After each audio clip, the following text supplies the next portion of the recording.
የምታስቢ? እንዴት አይገባህም? ስነ ስርዓት ይዘሽ አውሪ። በስነ ስርዓት እያወራሁ ነው። የአእምሮ እድገት ውስንነት ያለበትን ሰው አስገብቶ መጠየቅ ወንጀል እንደሆነ አታውቅም? ህጉን ጠቅሼ ልንገር።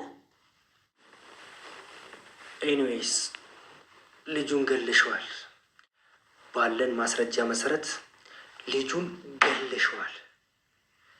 ታምኛለሽ ወይስ ትክጃለሽ? ልጁን ገለሽዋል። መልስሽ ምንድን ነው? ምንም ነገር አያቅተም አባዬ። ብቻ ከዚሁ ብቻ አውጣ። ቆይ ከህግ ማምለጥ ይቻላል አቢጌል? አንቺ እኮ የህግ ተማሪ ነሽ። ይቻላል አባዬ፣ ግን ህግ ሁሉም ሰው ላይ አይሰራም። ይኸውልህ አባዬ፣ ህግ ብለን ቢባልም በቃ ግን ሁሉም ሰው ላይ አይሰራም አባዬ።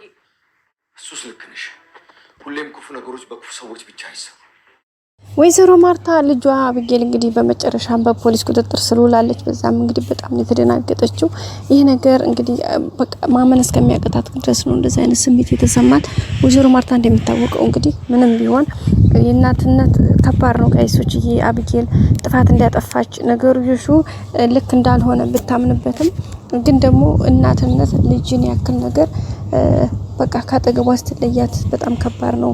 ለዛውም እንግዲህ ለረጅም አመታት በዛውም ደግሞ እንግዲህ በህግ ቁጥጥር ስር ስትውል ወይም ደግሞ በወንጀል ነገር ይሄ ነገር ሲደረግ በጣም ከባድ ነው። ምክንያቱም ያላሰበችው ነገር ነው። ይሄ ነገር የሆነው ነገር በጣም ከባድ ነበረ። በሰዓቱ እነሱ ቤት አልነበሩም። በቃ በጣም አስቸጋሪና ከባድ ነገር ነው። እውነት ለመናገር የሆነው ነገር እንዴት አሳዝኗታል።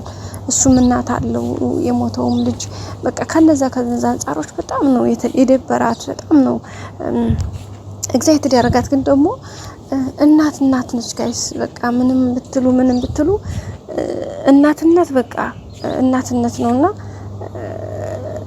በጣም ነው እንግዲህ ውስጧ በጣም ነው የተደበረችው። በጣም ነው ያዘነችው። በጣም ነው የተከፋችው።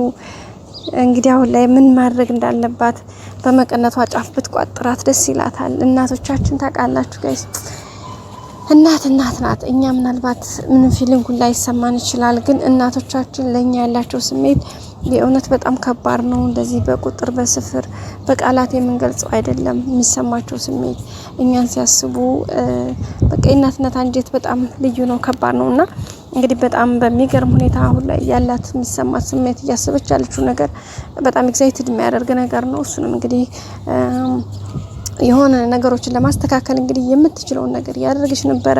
ግን ደግሞ አንደኛ አባቷ አለ፣ ያው አቶ ደረጀ አባቷ ያለው ነገር ይሁን። ምክንያቱም መታ እማዬ በቃ አንቺም እንደዛ አልሽ፣ እማዬ እኔም እንድታሰር አንቺ ፈቀድሽ፣ እማዬ እንደዚህ የምታደርግ ለምንድን ነው እማዬ አባዬ እኮ እንደዛ አለ ምናምን ስትል በቃ ረፊ አባትሽ ካለ አለ እኔ ምንም ማድረግ አልችልም። ምክንያቱም መጀመሪያ ሲነግርሽ አልሰማም ብለሻል። በቃ ሲቆጣሽ እንቢ ብለሻል አቢጌል።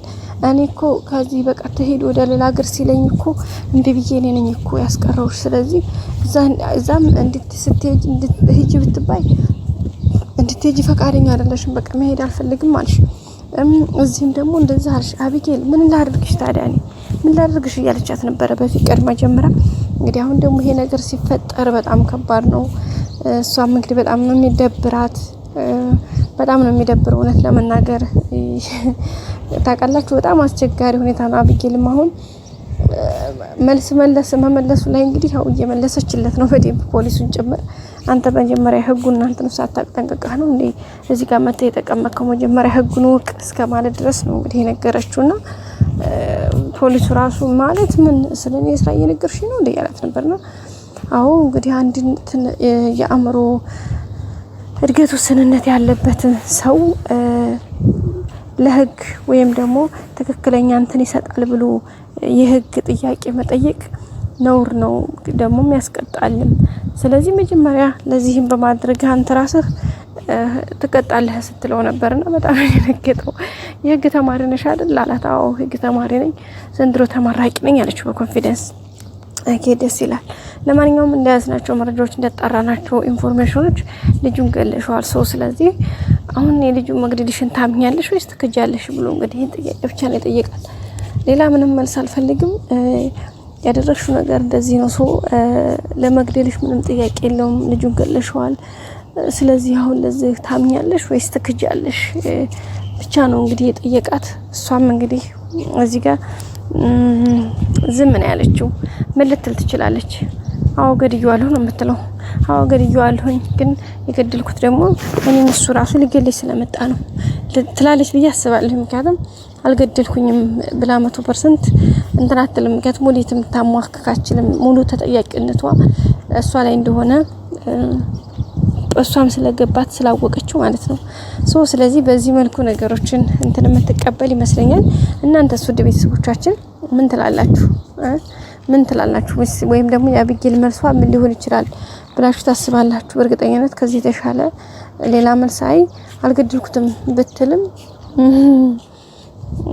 ብዙ ምክንያቱም እውነት ለመናገር ዋናውና ትልቁ ፖይንት ወይም ደግሞ ዋናው ይሄን ሌላ ሰው ሳይጠየቅ የአቢጌል ማነው ይቅርታ የውሃ መልስ ራሱ በቂ ነው። ውሃ እኮ ድብ እናርጋ ነው የመሰከረችው በቃ ሁሉን ነገር። ምክንያቱም እውነቷን ነው። ቅድሚያ እሷ መታችሁ ወደቀ። ከዛ በኋላ አቢጌል ደገመችው፣ እዛው ተኛ አለች። አለቀ፣ ተኛ። ከዛ ደግሞ ማለት ነው ያሳቀች ከዛና የት ሄደ? ከዛስ ውሃዬ ምናምን ትላት ማለት ነው። ፖሊስ እኮ ነው በሙቲ ከዛ እኔ እየሮጥኩ ከርኩኝ መትቼው ከዛ ውሃ ማነው ኤቢ መታችሁ ዘውተኛ። ከዛ በኋላ ስምረት ተነስቶ ሄዷል አለች። አለቀ በቃ። እና ሌላ ውሃ የምታውቀው ጉዳይ አላት እንዴ? የላት።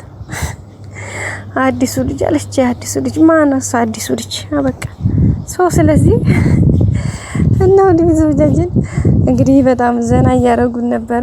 አቢጌልም እንግዲህ አይኗን ፈጠጠጥ አድርጋ ቁጭ ብላለች። የሚፈጠረውን ነገር የምናይ ይሆናል። በቀጣይ አዲስ ቪዲዮ እስከምንገናኝ ሰብስክራይብ፣ ላይክ፣ ሼር አድርጉ። መልካም ጊዜ ባይ